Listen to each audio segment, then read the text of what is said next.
Hi, myself, professor, working in working at KS Rangasamy College of Technology, Tiruchengood. Here I talk about some small introduction about nanoscience and nanotechnology. So, so here we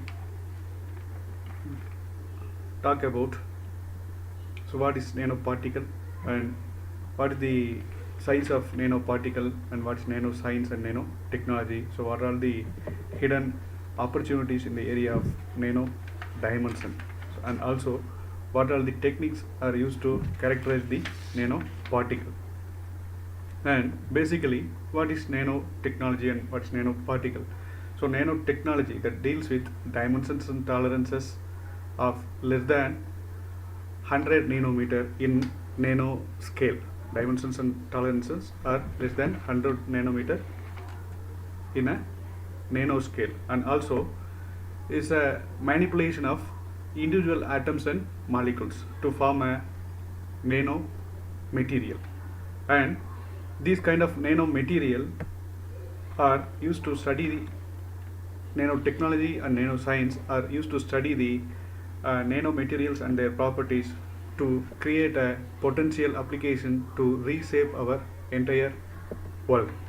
And nanoparticle that include, so chemical composition that is include semiconductors, biomolecules, compounds, metal oxides and polymers and carbons, and shape and structure that includes spheres, needles, platelets and tubes, and nanoparticle dispersed in gaseous states, liquid states and also solid state. And origin of nanomaterial is intentionally released and uh, artificially manufactured by humans, and also nanomaterials are already naturally available. And here when we go for nanoparticle, it's a particle size of nanoparticle is very small. That's the nanometer. That is nanoparticle, that is for example fullerene. So fullerene is a allotrope of carbon whose molecule that consists of, so fullerene is an allotrope of carbon, that molecule that consists of carbon atoms that connected by a single or double bonds from a closed mesh. So that is called fullerene. So here there is 60 carbon atoms linked together to form a one fullerene unit. So this one unit is 1 nanometer, that is called a fullerene. So here, so for example, that is a buckyball, that this buckyball is a 60 carbon atoms linked together to form a 1 nanometer unit. So buckyball is a hollow cylindrical molecule made up of entirely in a carbon. So here imagine earth, when we ratio of earth and football, so when you see here, so how big of when compared to ratio of earth and football. So at the same way, when we compare to football to fullerene, so there is the ratio of 1 nanometer. So how small when you imagine that. So here, how big a nanometer, how big is a nanometer? So nanometer is a millionth of millimeter or a billionth of meter. So here it's a million times smaller than the smallest measurement you can see in a ruler. So steel ruler, ancient steel ruler. So and also here when we compare to when we consider an practical example, day-to-day life, a human fingernail that grows 1 nanometer in every second. So can you imagine so how nano world is? And also a man's beard grows 5 nanometer per second. So here image taken in a scanning electron microscope or atomic force microscopy, that's a silver nanowire resting on the human hair. So in our human hair a silver nanowire is resting. So look at a strand of your own hair and imagine how small that is. So that's the nanotechnology deals with. So when we come to nanoscience, that is the study and manipulation of materials at nano scale, that is in the form of nano scale. In the form of nano scale, So what are the things that happen in a material and their properties and their characteristics that can also change? So in terms of magnetism, size and reactivity, so all strange things happen to materials in the form of nano. In terms of magnetism, smaller particles, so nano means small.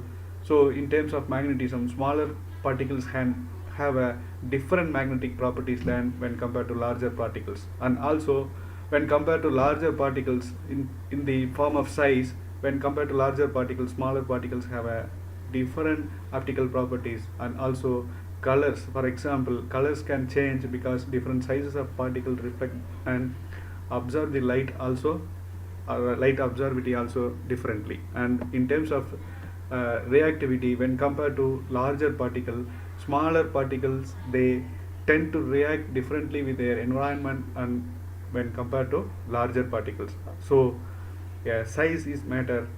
So when we go for, then only we go for nanotechnology and made a material in the form of nano, then we put it into the particular application. So in terms of reactivity, so we have to calculate how the surface volume and how the surface of the cube is calculated, and also we have to necessary to understand the atom, molecule and a nanoparticle, and also chemical reaction is. And for example, how, so when we take it in a granulated sugar and sugar cubes, so which dissolve faster? So you can answer this question. And in terms of size is a matter when we go for, when we talk into nanotechnology. So here different sizes of particle that reflect and absorb light in a different manner. So here the color of gold can range from purple to red depending on the size of the cluster of atoms present in the material. So size is an important factor. And nanotechnology is not a newer one, it's an ancient one, because 100 of years ago, and it was known as art. So ancient technology, the ancient days, the humans are doing like this. So here, so now the same technology, when we apply it, that is called, when we call it as a nanotechnology. So here red stained glass gets into color from nanoparticles of gold that are only 20 nanometers across. And also here orange glass gets its color from gold nanoparticles. So gets its color from gold nanoparticles that are 80 nanometers across. So they don't know, but the ancient peoples are using this kind of technology from earlier days itself. So when we come to conclude that what is nanotechnology? So nanotechnology is the development of materials and devices and other components by exploiting the properties of particles, characteristics of particles to the nanoscale by intentionally made by humans, and put it into applications whatever we made in our day-to-day life. So that's called nanotechnology. So what are the impacts on nanotechnology in our day-to-day life? That is in terms of health, diagnostics, cancer treatment and targeted drug delivery. So in all, each and every activity, all the fields, then nanotechnology is applied. And in terms of material side, in cosmetics, cosmetic, clothing, space elevator, space industry, so all the fields nanotechnology is potentially used. And also in terms of technological area, morphic of computers, and then smaller things, smaller things, miniaturization of materials, and more powerful mobile devices and faster processing technologies, all the fields, technological fields. Without nanotechnology we cannot live in future world. And also in the form of environment, when we use nanotechnology we get a better energy storage and also treatment of water and cleaner and energy, we use the nanotechnology. But how this kind of nanotechnology, when we use it, that what made a nanotechnology, and how do we build small things? So in nanotechnology they are using two kind of approaches. That first one is the top down approach and second one is the bottom up approach. So in that top down approach is the maximization, that is macroscopic level to nanotechnology. So macroscopic material are put it into step by step process and then they get it into the nano material. And also bottom up approach means microscopic material, that is nano microscopic materials are using with the some techniques by self assembling process and then to create a nano material or nano structured component materials. So here computer chips can be made top down approach, and top down approach is the building of something by starting with larger component and get it from the material. And also metal wire are made up of the bottom up material. So what is bottom up means? So building something by assembling smaller components. So top down is the macroscopic to nano material, and bottom up approach is the microscopic to nano material. And so here nano is the, it's a question of size, that is macro, micro to nano. So what we want to see that indicates the instruments we use. So here carbon nanotube, silver nanoparticle, that is 1 nanometer, 10 nanometer, 1 micron, 10 micron.